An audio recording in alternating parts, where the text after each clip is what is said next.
अब समाज का भी दायित्व होता है कि पंडित जी के लिए भी आचार्य निमंत्रण दे, विधान के लिए निवेदन करे।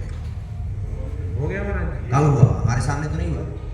विवेक विहार वाले हैं, विवेक से काम करते हैं, समय बचा लेते हैं। अच्छा तो वैसे तो यही है ना, गुरु आज्ञा की बात ही होगी, है ना? कुछ नहीं, पंडित जी को एक श्रीफल, एक हाथ में धागा, वस्त्र आदि बैठ करके एक आचार्य निमंत्रण किया जाता है और उनसे भी कहा जाता है कि हमारे विधान को संपन्न करें। क्या करें? वो कह रहे हैं एडवांस दे दिया। नहीं, अभी दे दिया महाराज, अभी दिया। कोई बात नहीं है, फिर भी अपन ध्यान रखें, जब कोई गुरु उपस्थित हो जाए, क्या हो जाए, तो सामने ही करना चाहिए, है ना? अब जो गुरु नहीं थे पहले, लेकिन तुम्हारे पुण्य से आ भी गए। माशरी गलतियों को माफ करो। अरे गलती नहीं कह रहे,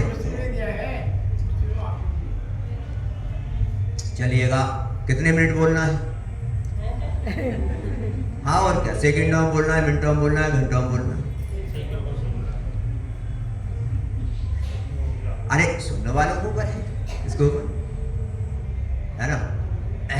चलिएगा, अपने दोनों हाथों को अपन जोड़ेंगे और जो आराधना कर रहे हैं उन्हीं सिद्ध परमेष्ठी भगवान का हम स्मरण करने जा रहे हैं।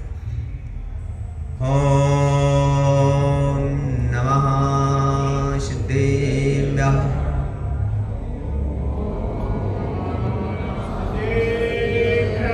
ओम नमः सिद्धेभ्यः।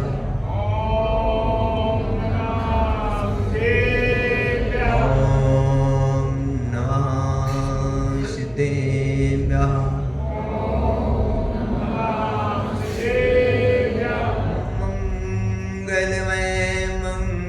करण ओइतराग विज्ञान, नमो ताहे जाते भये अरिहंतादि महा। नमन चरण में कर रहे अनुनय से कर जो, कदम कदम बढ़ते चले मोक्ष महल की ओर। कदम कदम बढ़ते चले मोक्ष महल की ओर।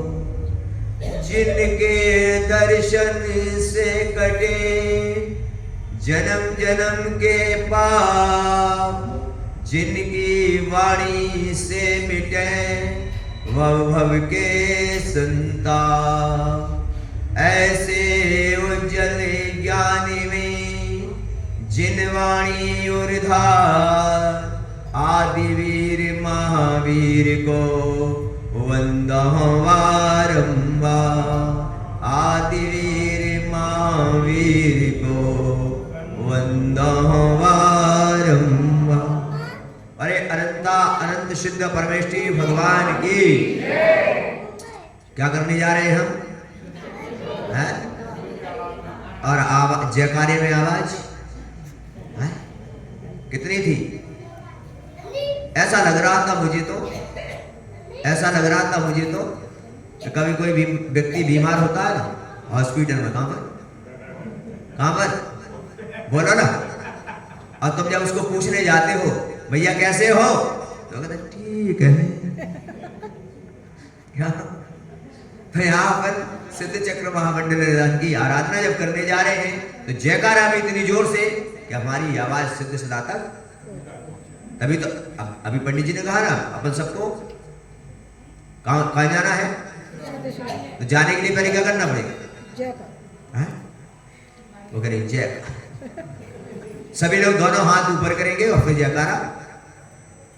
बने 1008 श्री आदिनाथ भगवान की, 1008 श्री महावीर भगवान की, आचार्य गुरुवर श्री विराट सागर जी महामुनिराज की, आचार्य गुरुवर श्री विष्णु सागर जी महामुनिराज की, 3 काम 9 करोड़ मुनि महाराज की, अहिंसा वही जिन धर्म की।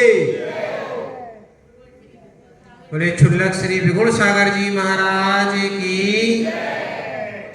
महात्मा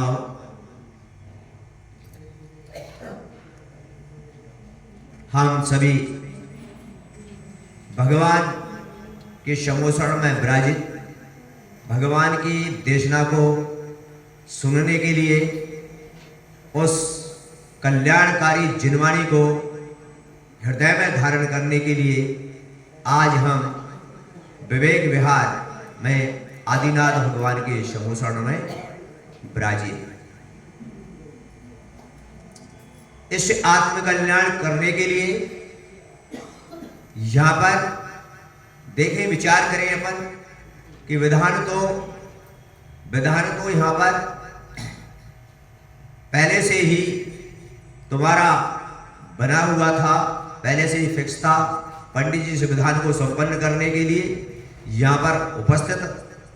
लेकिन आप विचार करना, चिंतन करना, मैं वसुंधरा कहां पर था, कहां पर, कौन सी कालोनी? वसुंधरा। वसुंधरा कौन सी पृथ्वी है? पूजा पढ़ते हो ना, अष्टम वसुधा, तो कहां थे अब?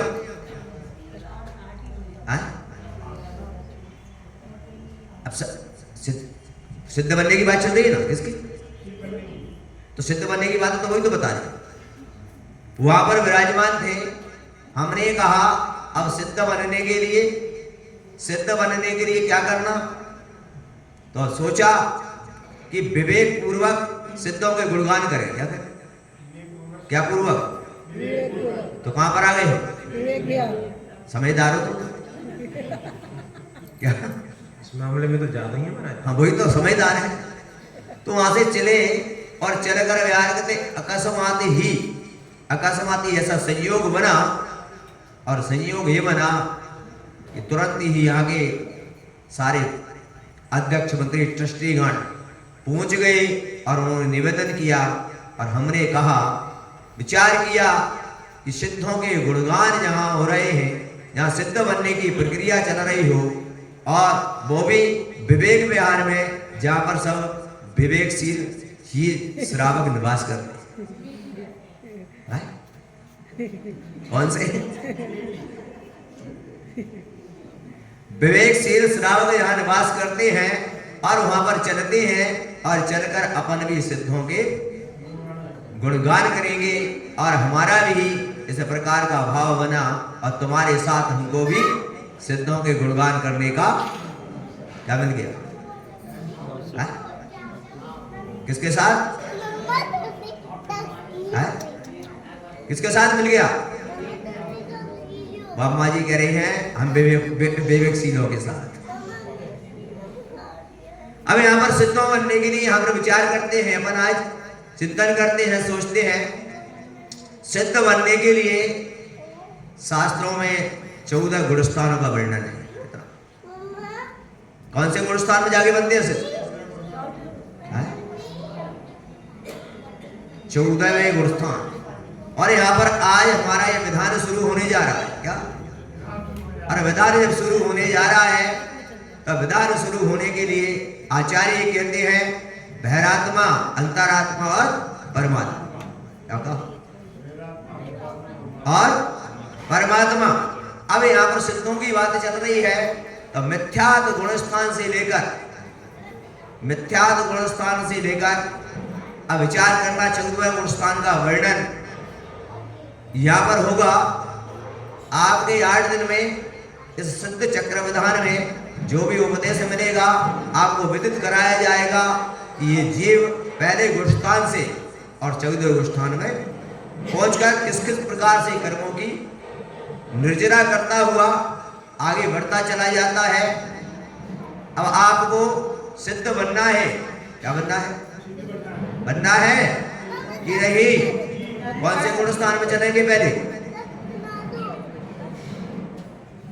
पहले कौन से गुणस्थान में चलेंगे हम?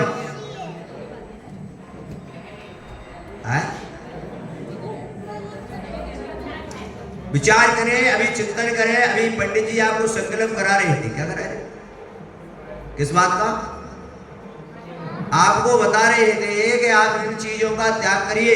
विधान में बैठने के लिए क्यों करा रहे थे? क्योंकि विचार करना तुम्हारे लिए ये पहले क्या कर रहे थे? तुम्हारे लिए सम्यक दर्शन की भूमिका में ले जा रहे थे और तुम्हारे लिए आचार्यों ने शास्त्रों में भी आपको बताया है, कहा गया है क्या कि बहरा आत्मा से अंतर आत्मा चतुर्गुण स्थान में जाने के लिए जगन्नतात्मा कौन से। अब वहां पर जाने के लिए क्या करना पड़ेगा, पहले क्या करना पड़ेगा बताओ। करने के लिए सबसे पहले आचार्यों ने तुम्हें बताया कि पूजा करने के लिए, अभिषेक करने के लिए, गुरुओं को आहार देने के लिए सबसे पहले 8 वर्ष की आयु जब होती है तो अष्टमूलगुणों को धारण किया जाता है। इसको क्या किया जाता है। अब विचार करिए, आज आप सभी विधान में बैठे हैं और विधान में बैठने पर अब अभिषेक और पूजा करने के पात्र आपको बनना है। क्या बनना है। सबसे पहले बहरात्मा से हटकर हमको मिथ्यात्व के अवस्था से हटकर हमको चतुर्गुण स्थान में प्रवेश करना है। वहां पर चतुर्गुण स्थान का नाम पता है ना, आवर्ती सम्यक दृष्टि। आवर्ती सम्यक दृष्टि यानी आपके पास व्रत नहीं है लेकिन सम्यक दृष्टि जीव अष्टमूल गुणों को क्या करता है। अब यहाँ पर सभी के पास है अष्टमूल गुण। अष्टमूल गुण का मतलब समझ गए ना, मद्य मांस मधु का त्याग यानी शराब पीने का त्याग, मांस खाने का त्याग, शहद का त्याग, 5 उदंबर फलों का त्याग। और भी आचार्यों ने कहा नित्य देव दर्शन करना, छानकर पानी पीना और रात्रि भोजन का त्याग। इस प्रकार से आपको पहले गुणस्थान से मिथ्यात्व से हटने के लिए इससे क्या करना पड़ेगा, पहले अष्टमूल गुणों को धारण करना पड़ेगा। और उन अष्टमूल गुणों को आपने धारण कर लिया या नहीं भी किया तो कर लेना चाहिए। करना चाहिए कि नहीं, बोलो करना चाहिए। और भी आचार्य आगे भी कहते हैं कि आपको सम्यक दृष्टि बनने के लिए आपको सदग्रस्त बनना पड़ेगा। सदग्रस्त का मतलब है आपको शुद्ध भोजन करना है, बाजार का त्याग, अवक्ष का त्याग और आपके लिए मर्यादित भोजन करना है। और मर्यादित भोजन करके अपने इस जीवन में इसका पालन करना है। और जब जाकर आप इस मिथ्यात्व की अवस्था से और आप उस अंतर आत्मा जगन्नात्मा यानी चतुर्गुण स्थान व्रत में प्रवेश करोगे तब जाकर हमारी, आज आपको क्या करना है, पहले दिन मिथ्यात्व से निकलकर कौन से गुण स्थान में आना है, चौथे गुण स्थान में। और चौथे गुण स्थान में आने के लिए इतनी जो चीजें बताई हैं ये सारी चीजों को आपको स्वीकार करना पड़ेगा। तो सब इन चीजों से निवृत्त हैं सभी लोग, बताएंगे सभी लोग, जितने भी लोग बैठे हैं यहाँ पर सभी लोग निवृत्त हैं इन चीजों से। अगर नहीं है तो आज आप संकल्प कर रहे हैं। और ये विधान के लिए ही मान्य नहीं है, ये सिर्फ विधान में तो तुम्हें कराया जा रहा है। पंडित जी ने आपको संकल्प इसलिए दिलाया कि जानते हैं पंडित जी कि सारे लोग इस प्रकार का पालन नहीं करते, ये सभी लोग या इस अवस्था में जीते रहते हैं। नहीं तो शास्त्रों में तो कहा है कि वास्तव में अगर कहा जाए, अगर आपको सदग्रस्त बनना है, भगवान की पूजा आराधना करना है, आपको कर्मों की निर्जरा करना है, आपको पुण्य का अर्जन करना है तो ये आपको धारण करना ही क्या करेगा, करना ही पड़ेगा। अब यहाँ पर 8 दिन कर दिया, कितना बोले 8 दिन के लिए बना दिए। क्यों बनाया गया, क्योंकि इसलिए तुमको संकल्प दिया गया कि बिगर ये बने तुम भगवान की आराधना नहीं कर सकते। लेकिन क्या 8 ही दिन आराधना करना है, पूरे जीवन नहीं करना। बताइए, आपको पूरे 8 ही दिन के लिए जैन बनना है, पूरे जीवन के लिए नहीं बनना। क्या पूरे जीवन के लिए अगर बनना है तो आपको क्या नित्य देव दर्शन, क्या नित्य देव दर्शन। अब देव दर्शन का मतलब ये नहीं है कि आए चावल चढ़ा गए, देव दर्शन में सारी चीज आ गई, अभिषेक भी और पूजा भी, और छानकर क्या करना, और रात्रि भोजन का। अब बताइए, आप नित्य देव दर्शन करते हो, कोई भी स्थिति और परिस्थिति में भी भगवान के दर्शन नहीं छूटना, उसे कहते हैं नित्य। ऐसा नहीं आज घर में मेहमान आ गए, आज बाहर जाना है, आज हॉस्पिटल में चले गए इसलिए हम दर्शन नहीं, ये भी छूट नहीं है। नित्य देव दर्शन का मतलब दर्शन आपको रोज करना है। छानकर पानी कौन कौन पीते हैं? एक्वागार्ड लग रहा है। अब बाद में चर्चा करेंगे इसकी, समझाएंगे आपको, हमको इतना भी समय नहीं है। और 3 टाइम आपको देंगे सुनने को, अभी भी देंगे, और दिन में भी 3 से 5 बजे तक स्वाध्याय होता है। शाम को भी पंडित जी का स्वाध्याय चलता है उसी समय, और आपको उपदेश भी मिलेगा, और पंडित जी आए बता देंगे क्या क्या कार्यक्रम है। तो इसलिए आप छानकर पानी कौन कौन पीते हैं बताइए? छने पानी की मर्यादा कितनी है बोलो? और तुम एक बार छान के रख लेते हो पूरे दिन, बोलो? गरम करके मर्यादा बढ़ जाती है। गरम पानी पीने का, गरम पानी आप पी सकते हो इसमें, लेकिन आप गरम पानी भी की मर्यादा क्या है? 1 वाली गरम पानी की मर्यादा 6 घंटे, 2 वाली की 12 घंटे, और 3 वाली जब आ जाए तब 24 घंटे की मर्यादा है। आप लोग युग पानी को दिखा दिया किसको? गैस पर, और क्या हो गया? बोले वाह वाह। अब बताइए मुझे, 48 मिनट के बाद पानी कैसा हो जाता है बताओ? तो तुम कितनी बार छानते हो बताओ? विचार करो थोड़ा। रात्रि भोजन का त्याग, अब रात्रि भोजन का त्याग में किस किस के त्याग है बताइए?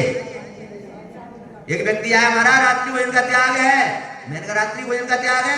बोले हाँ महाराज, मैंने दूसरे दिन देखा, मैं ऊपर छत पर घूम रहा, वो बैठकर, मैंने कहा भैया कल क्या कर रहे थे 9 बजे? बोले महाराज काजू किस्में से बादाम और दूध पी रहा था। क्या कर रहा? मैंने कहा भाई साहब तो काय का त्याग? वो रात्रि भोजन का त्याग है। मैंने कहा तुम्हारा त्याग है 4 रुपए की रोटी छोड़कर 80 रुपए के काजू किस्मिस खा रहे हो तुम लोग, बताइए? बोलो बोलो। 4 रुपए की रोटी छोड़कर मजा आ गया ना? मेहमानी में गए, बोले त्याग है काय का? माल ही माल मिलेगा। बंधु हो, नियम में तो रात्रि भोजन का त्याग का मतलब है क्या? कि चारों प्रकार के क्या वही है रात्रि भोजन का त्याग का मतलब। आप अगर रात्रि में कुछ भी चीज यूज कर रहे हो तो मतलब आप रात्रि भोजन के त्यागी नहीं, सिर्फ अन्न के त्यागी हो। किसके त्यागी हो? रात्रि भोजन के त्यागी नहीं कहलाओगे आप। किसके त्यागी कहलाओगे? अन्न के त्यागी कहलाओगे। और जब अन्न का त्याग किया तो एक वस्तु के त्याग में आएगा, रात्रि भोजन का त्याग नहीं माना जाए। बोलो, अब कितने लोग हैं यहां पर ऐसे रात्रि भोजन के त्याग? देखो कितने हाथ उठे हैं, देख लो पंडित जी। अब विचार करिए, तो चिंतन का विषय है, सोचने का विषय है। अब आप मुझे यहाँ पर बैठे हुए लोग बताएंगे कि जब आचार्यों ने विधि रख दी कि 8 वर्ष से पहले तुम्हारे बच्चे अभिषेक पूजा नहीं करते हैं, क्योंकि उस समय उनको अष्टमूलों को धारण कराया जाता है, तब जाकर वो इसे में जैन बनते हैं। और आप लोग इतने लोग जो बैठे हो अभी भी यहाँ पर बैठे, इनका तुम्हारे पास नियम नहीं है। आप मुझे बताइए कि आप जैन हो? बोलो। कहने का तात्पर्य है कि जितना बनता है, बोल दो महाराज, जितना बनता है बोल दो उतना हम करते हैं। पर सिद्ध सलाह जाने के लिए ये बात लागू बोलो है क्या? संसार में रहने के लिए तो ये बात लागू है, पर सिद्धों के जहां गुणगान कर रहे हैं या सिद्ध बनने की बात कर रहे हैं, ये बात वहां पर लागू नहीं है। अब आपको क्या करना है? बनना है तो फिर सिद्ध बनना है तो जिनेंद्र भगवान की वाणी से जो तुम्हारे लिए कानून बताए गए हैं, जो मर्यादाएं बताई गई हैं, आपको उसका पालन करना ही पड़ेगा अगर सिद्ध बनने की भावना है तो। क्यों? क्योंकि जिनेंद्र भगवान की वाणी से जो हमारे लिए मुनि धर्म और श्रावक धर्म का जो विस्तार बताया गया है, जो हमारे लिए मर्यादाएं बताई गई हैं, जो हमारे लिए जिनवाणी से बताया गया है, कहा हे श्रावक, अगर तू जिनेंद्र भगवान की वाणी के बताए हुए मार्ग पर चलेगा, जिनेंद्र भगवान के बताए हुए रास्ते पर चलेगा, तो निश्चित तेरी आत्मा का क्या होगा? किसका कल्याण करना है? पुद्गल का या आत्मा का? है? आत्मा का कल्याण। मैना सुंदरी ने पुद्गल का भी कल्याण किया और किसका? आत्मा का। वो तो तुम्हें संदेश दे गई कि मैंने तो भगवान की भक्ति से पुद्गल का भी कल्याण कर लिया और उसी भक्ति से मैंने आत्मा का भी कल्याण कर लिया। तो तुम्हारे लिए अरे भगवान की कृपा से, भगवान के आशीर्वाद से ये पुद्गल तो तुम्हारे लिए बढ़िया मिला है। क्या मिला है कि नहीं मिला? बोलो। पुद्गल तो तुमको बढ़िया मिला है, लेकिन अब पुद्गल को बढ़िया मिल गया तो आत्मा को भी अब क्या बनाना है? अब बढ़िया बनाने के लिए अब बताइए, ये पुद्गल है और इस पुद्गल में, इसे पुद्गल से किसको भोग रहे हैं? हमें भी पुद्गल को। किसको भोग रहे हो तुम लोग? अब बताइए मुझे, आप रात्रि भोजन कर रहे हो, आप वृक्ष का सेवन कर रहे हो, आप सारी क्रियाएं कर रहे हो, इसमें संलग्न हो, ये सब क्या है? संसार में जो भी तुम खा रहे हो, पी रहे हो, जो भी दिखाई दे रहा है, ये सब पुद्गल है। क्या है? अब पुद्गल से पुद्गल का कल्याण करना चाहो, हो जाएगा? बोलो। नहीं, इस पुद्गल जो शरीर हमको मिला है, इस शरीर को माध्यम बना के सिद्धों के गुणगान करके, जिनेंद्र भगवान की अर्चना पूजन करके, हमारे अंदर जो आत्मा विराजमान है, उस अंदर आत्मा के अंदर जो सिद्धत्व के गुण विराजमान हैं, उन गुणों को प्रकट करना है और गुणों को प्रकट करके हमारी आत्मा को भी हमको परमात्मा बनाना है। तो सबसे पहले क्या करना पड़ेगा हमको? मात्र बोलने से काम नहीं चलेगा।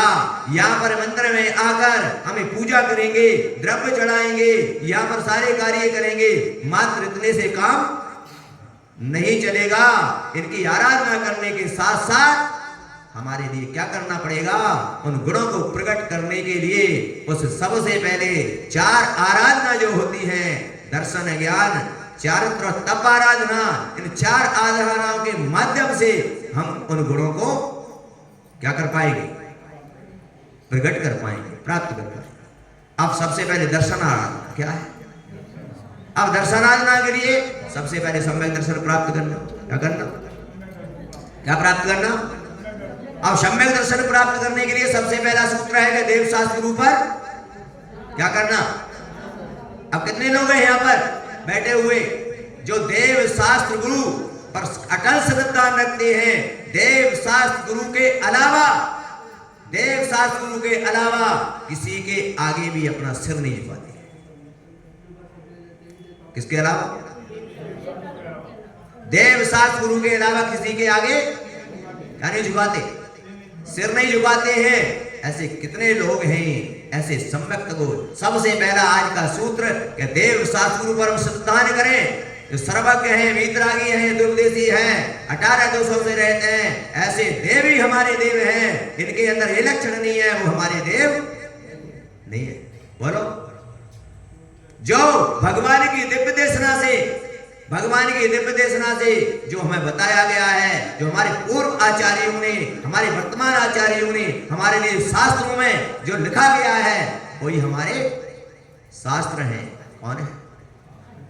और जिन्होंने जिनेंद्र भगवान के पदों पर, जिनेंद्र भगवान के पद चिन्हों पर चला है, उनका अनुसरण किया है और उनकी जैसे चर्या में वर्तमान में चल रहे हैं, ऐसे हमारे गुरु हैं। इनके अलावा में अगर हम किसी के आगे भी सर झुकाते हैं, किसी की भी प्रशंसा करते हैं, किसी का भी स्मरण करते हैं, तो हम सम्यक दृष्टि बोलो।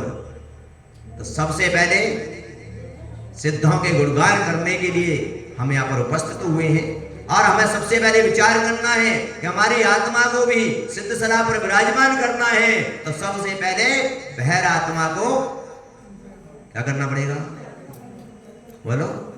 छोड़ना। पहले अंतरात्मा में, किसमें? बंधुओं, बस आज प्रथम दिन आपको यही आशीर्वाद, यही भावना हमारे ही कि आप लोग अनादि काल से इस पुद्गल को भोगते भोगते हमारी तृप्ति आज तक बोलो हुई क्या? आज तक अरे हम इस धरती पर आकर कई बार जन्म लिया, कई बार जन्म लेने के बाद हमने पुद्गलों को राजा बन के भी भोगा, क्या बन के, लेकिन आज तक हमारी क्या नहीं हुई तृप्ति, और ना कभी होने वाली। अगर ऐसा आप जानते हो तो ऐसे प्रभु के गुणगान 8 दिन चलेंगे, तो क्यों ना हम उस सिद्ध परमात्मा का स्मरण करने के लिए क्या आज विचार कर लें, क्या कि पुद्गल से क्या होगा, क्या इन सब चीजों खाने से जीवन चलेगा? अरे कई बार देखो कि साधु तो एक बार आहार करती है, क्या रसों का त्याग करती है, शुद्ध भोजन करती है, पूरा जीवन चलते हैं। तो तुम भी विचार कर लेना, क्या हम भी तो इंसान हैं और हमारे अंदर भी तो आत्मा है और हम भी तो वही इंसान हैं। हम चाहे तो क्या कुछ नहीं बोलो, क्या नहीं कर सकते आप बोलो? कर सकते हो।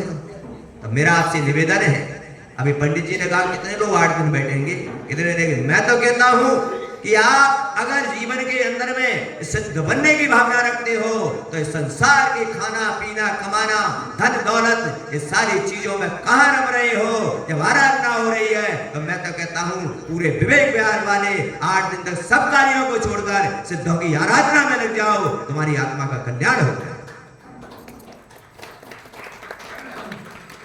और ऐसी आराधना होने पर भी हमारे नगर में हम पुद्गल पर्याय में लगे हैं, क्या उसी को कमाना खाना उसी के लगे हैं, उसी रात्रि भोजन होटलों में जाना खाना पीना उसी में आनंद मना रहे हैं, और फिर कहे हैं कि हमारी आत्मा सिद्ध बन जाए? तो ऐसा कभी हो जाएगा बोलो? हो सकता है? नहीं हो सकता। अगर नहीं हो सकता तो प्यारे बंधुओं, जिनवाणी को हृदय में क्या कर लेना? कहां पर कर लेना? हृदय में विराजमान कर लेना और ऐसा चिंतन कर लेना कि जिनवाणी ने मुझे आज्ञा दी है कि मुझे श्रावक बनना चाहिए और श्रावक बन के मुझे जैन बनना चाहिए और मुझे इन सब चीजों का त्याग कर प्रभु की आराधना करना चाहिए। ये जीवन किस लिए मिला है हमको?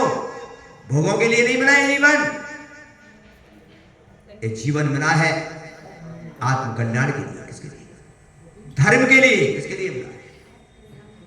चिंतन कर लो, धर्म के साथ पैदा हुए हैं जैन कुल में। धर्म नहीं होता तो जैन कुल में जन्म होता? क्या होता?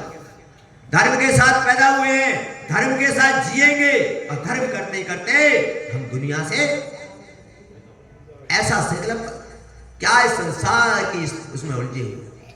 ये 8 दिन का जो समय मिला है, इस 8 दिन के समय में बड़े आनंद के साथ और निर्विकल्प होकर सब परिग्रह से वंचित होकर मन वचन काय को शुद्ध करते हुए, अब मन वचन काय शुद्ध कैसे होगा?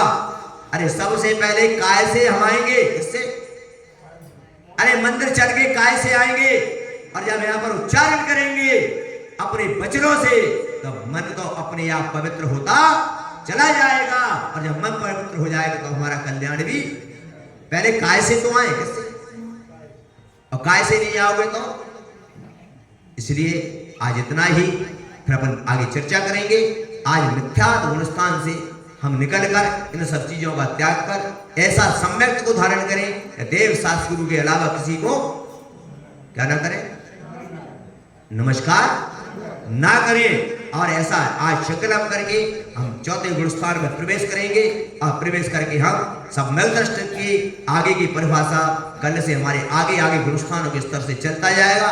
जैसे जैसे विधान बढ़ता जाएगा वैसे वैसे गुणस्थानों की व्याख्या ऊपर चलती चली जाएगी और लास्ट के दिन तो मैं 14वें गुणस्थान में ले जाकर क्या और तुम्हें भी इस परम आत्मा को अब तैयार रहना। जिनको चौथे गुण स्थान और पंचम गुण स्थान तक तो आप ऐसे भी बैठ सकते हो, लेकिन छठे गुण स्थान से बढ़ना शुरू हुआ तो कपड़ा उतारने की तैयारी भी कर लेना है। किसकी? क्योंकि छठे गुण स्थान मुनि बनना शुरू हो जाते हैं क्या, तो क्या कर लेना फिर? वो दादा कह रहे मैं तैयार हो गया। ठीक है, आज इतना ही। अब पंडित जी अपनी आगे की जो विधान पूजन की क्रिया है उनको संपन्न कराएंगे। और मैं तो सबको यही आशीर्वाद देता हूं कि सबकी भावना, जितने लोग बैठे हैं ये तो कर ही लेंगे, हमको तो बैठना है और ये भी विचार कर लें कि आगे हम सबको प्रेरणा देकर विधान में बिठाएंगे। और विधान में बिठाए के एक ही संकल्प कर लेना, विचार कर लेना कि अनादि काल से जन्म कई बार मिला, कई बार संसार के भोग भोगे। क्या संसार में अनेक बार राजा बन के भी धन दौलत खूब इकट्ठी की, पर ना मेरे साथ कुछ आया है ना मेरे साथ कुछ। बोलो बोलो, कोई क्या लेकर आए हैं? और लेकर क्या जाओगे? लेकिन धर्म के साथ पैदा हुए इसलिए जैन बने और यहाँ पर आराधना करोगे प्रभु की, अपने जीवन में सार्थक जीवन तो धर्म में लेकर जाओगे तो स्वर्ग मोक्ष की यात्रा कर लोगे। इसीलिए आपको आज इतना ही आशीर्वाद सभी के लिए। और अपनी पूजा आराधना बड़ी ही भक्ति भाव के साथ आप करेंगे। और दोपहर में भी स्वाध्याय, शाम को भी पंडित जी कार्यक्रम बताएंगे। शाम को भी पंडित जी का स्वाध्याय होगा तो मैंने सोचा कि उसी स्वाध्याय के साथ प्रवचन कर लेंगे, और आगे कोई और कार्यक्रम में परिवर्तन होगा तो पंडित जी आपको बता देंगे। इसी के साथ बोले 1008 श्री आदिनाथ भगवान के